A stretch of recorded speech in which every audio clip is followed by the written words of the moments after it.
Jennifer. Hello. Hello. Hi. Yes, you are. I'm High. Yes, I am. I'm High Clock, and I'm the development director of Boise State Radio. And I really want to thank everybody that came today and supported this event and supports public radio. And I'd like to thank Brenda, that person over there, who's done so much to help us put everything together here in Sun Valley. Here, here, here, here. But anyway, I do want to just recognize a couple of people from the station. And we have Kathy Alters, who's our underwriting manager. Kathy, help me. Tom Lauder, who's our chief engineer. If anybody's got any questions about what happened in the last couple of weeks,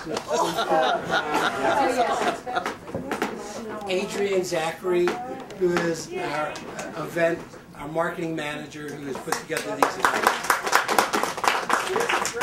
And most importantly, everybody who's come here and supports public radio, you're the best. We don't do it without you, and it's really that simple. But I do want to introduce, Christina. How could I not? Here, here.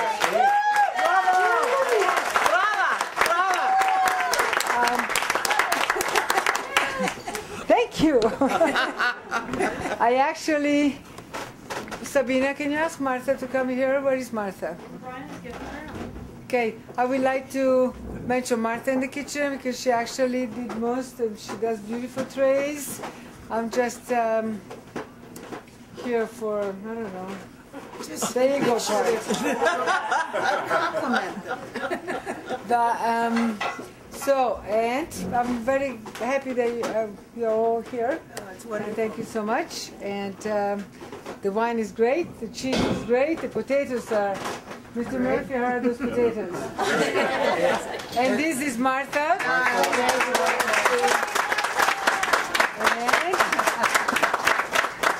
And I'd also like to thank Kingsley and Cynthia Murphy for their sponsorship of today.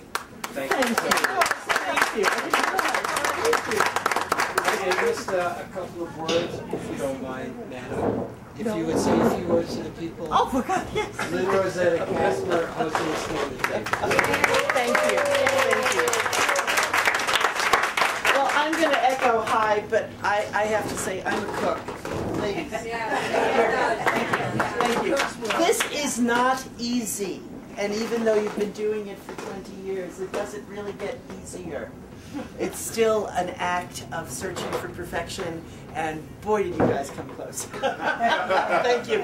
And if you don't think I'm not going to be serving fried potatoes out of a paper bag at the next party we have, you're crazy. I think it's a brilliant idea. Thank you.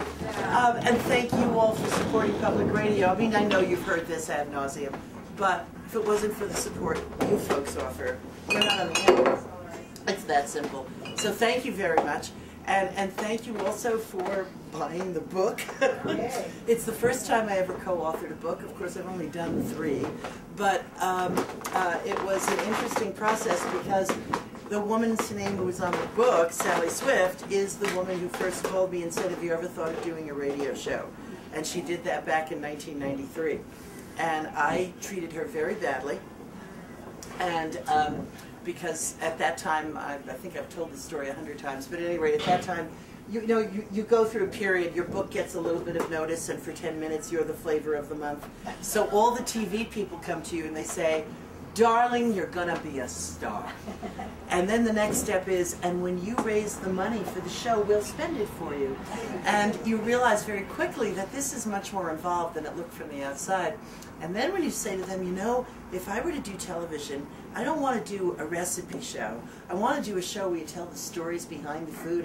And my first book was about 500 years of eating in a region, and boy, did I have plans for that. And they'd look at you and smile, you know, pat you on the head verbally, and say, nobody will back that. So when I got a call from Sally, I thought, oh my God, she wants to do a recipe show on radio. So I explained to her I was really not interested. And she said, well, couldn't we meet for lunch? I've read your book, I love your book, I'm cooking from it, and I just heard you on radio, and I'd like to meet you. And I said, fine.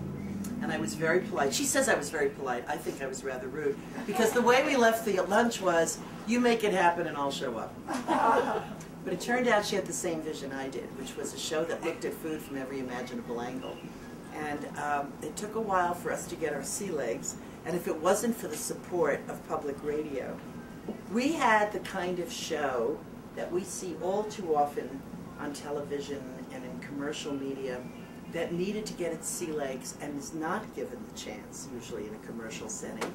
So you see it for 6 weeks. It's interesting. You kind of sense it's going to go places, and then it's gone. And we were really newbies. Sally had produced television and radio, but never quite in this way. And I was good on the other side of the microphone. That was fine. My background was in theater. I had never driven the bus. And meeting time, you know, 10-second, that was impossible. So, yeah, it was really hard. In fact, there's a term in radio of having an evergreen, meaning a show that you have, that you've done, that in case you run into a problem that you can't broadcast, this is the show you can slip in. And in the very beginning, I was doing a great deal of traveling, and it was winter. We live in Minnesota, and it was, let's have an evergreen. Let's record a show first, so that if for some reason you can't get into the studio to record, we have something. So we brought guests in, and I wrote the script, and Tom Vaguely, Sally's husband, who had a great deal of experience in producing, was in the control room, pardon me, with Sally, and they were giving me signals, and I'm hitting the time marks, and everything was wonderful, and I come to a particular point, and I realize it's time to end the show, and I thank my guests, I wind up the conversation, I summarize the points, I give all the credits the way I'm supposed to give the credits, and I say, and thank you for listening. I'm Lynn Rossetto Casper. And I look up at the control room, and there are these two people with their mouths wide open. They look like the deer looking at the headlights. I had ended the show 5 minutes early. That is what you face in the first couple. We never use that evergreen, and Sally claims she has it in a vault somewhere to blackmail me if she ever decides she's going.